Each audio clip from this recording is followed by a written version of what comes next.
In today's video, I'm going to be drawing a simple cloud using Procreate on the iPad. Stick around.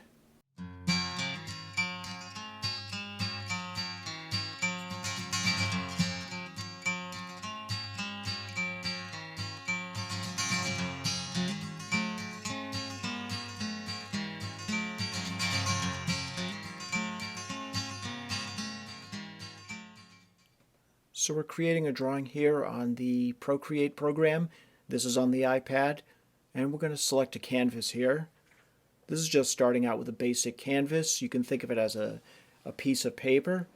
And Procreate is built, if you're familiar with Photoshop, it's built similar to that in that you can create layers.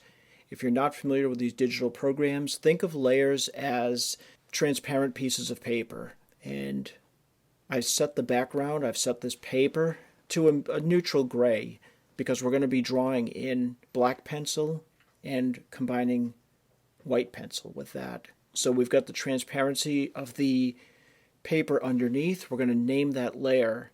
It's a good habit to get into. So this is just a gray layer. Think of that as a gray surface, gray piece of paper. We're creating another layer over it, and imagine putting a tracing paper over that layer. So we're not going to be affecting the layer with the gray color. We're just going to be creating a new layer that we're going to be drawing onto. If you can see, I'm drawing here. Think of a cloud as a three-dimensional object. So let's use a cube in this example. Think of the cloud as a floating cube. Of course, it's not the shape of a cube, but we're just going to imagine that for the intents and purposes of this tutorial. So imagine a light source, the sun, over in the upper right-hand corner, hitting the cube. It's going to affect the parts of the cube or cloud that would be hitting those surfaces of the sunlight. And I'm adding the darker colors, and I just changed the pencil setting to light color, almost pure white. And this is just to demonstrate where the light source might be hitting that cube. And so that's the basic drawing of a cube, to give you a sense of where the light and the shadow are. If you want to draw and have your drawings not look as much like cartoon, but give them a little more sense of realism, where they feel almost like they're three-dimensional. So I've just got this layer of that, the cube. I'm putting another transparency over that in the layer, and that's actually going to be the cloud drawing.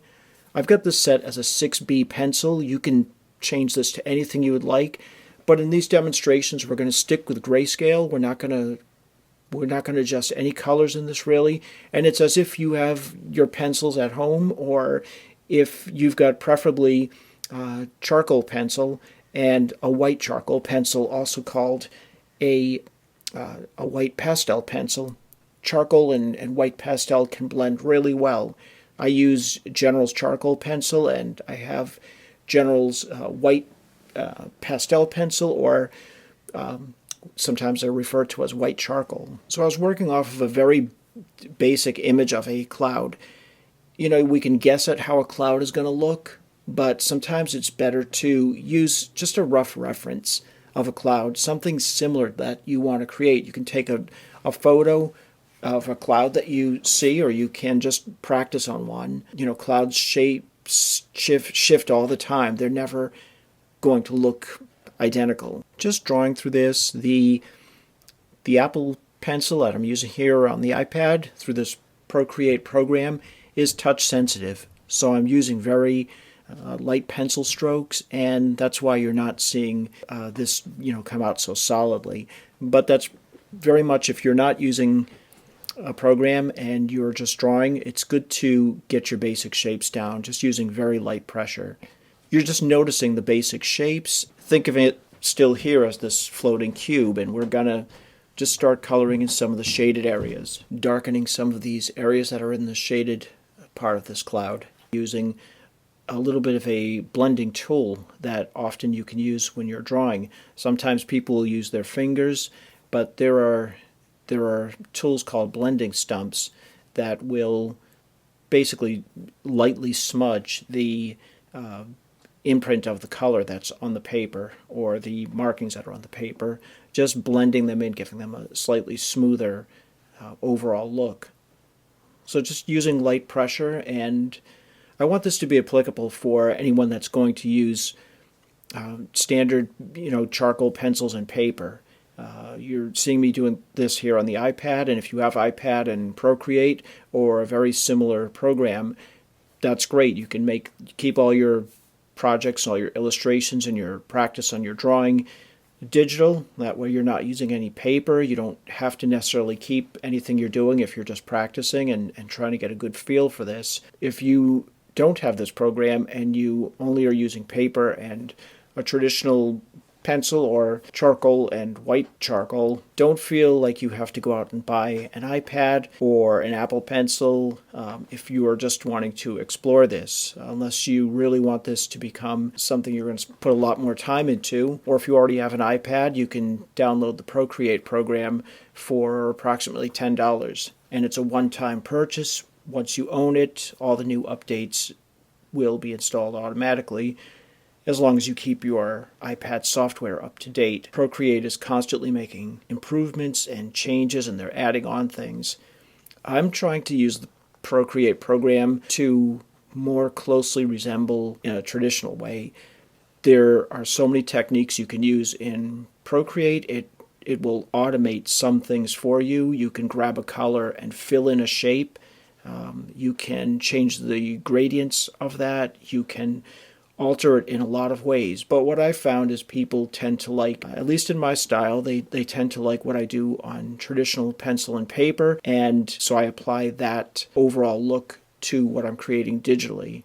Creating a cloud that's going to give a more realistic look. You could keep going with a drawing like this. You can continue putting as much time as you'd like in and trying to perfect to where it could look almost like a photograph of a cloud. Because it is a cloud, you can do whatever you would like. Just remember these basic principles of where the light and the shadow are hitting the cloud, but you don't have to duplicate a cloud 100%. This is just to give you a sense of building these values of light and dark. But we're keeping this pretty much as a pencil would be. There's a little flexibility on this, and I'm controlling the pressure and the angle that I'm actually drawing this on. And just continuing to add some of these highlights on the tops of this cloud and let you watch along as the video continues playing. And as we wrap up this video in high speed, if you would like to see the slowed down real-time version, you can now check that out over on my new Patreon page. Yes, I have a Patreon page, and I will put a link down below in the description, and I hope you'll check that out. Be sure to subscribe and like my channel here, and I will see you with another drawing tutorial very soon. Thanks for watching.